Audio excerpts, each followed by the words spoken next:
Hello, so for my badge 3, I decided to make a board game, and my board game has to do with food chains and food webs because I want to teach like 5th grade science.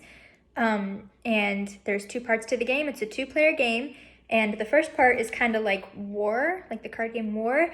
I made some little cards that have like a plant or an animal or anything that can go onto a food web. And the way that the game works is the 2 students will split the cards into 2, and then they will choose 1 card from each pile, well, individually. So like player 1 chooses from the player 1 deck and player 2 plays from the player 2 deck.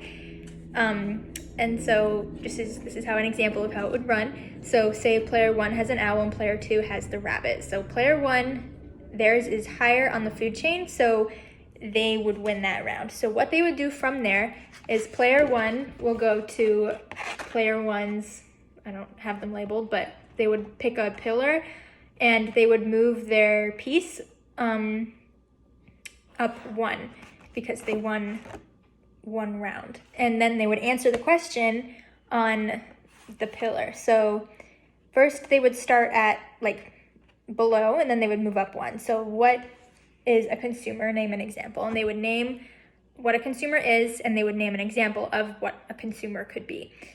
And then, assuming they get that, they would stay right there. And then they would keep playing until either player moves up all the way, and then throughout the pillar, throughout both sides, there's little shortcuts or sendbacks, I guess, as to where they could be. And I think this is definitely a good foundation of what a really fun board game could be with like my future classroom, but it definitely needs a lot of work. But I do think that it's a very creative style of going about learning like food webs and food chains, and it could be very beneficial for the student to know because it's fun to play, but they also benefit from the questions because they learn from them as well.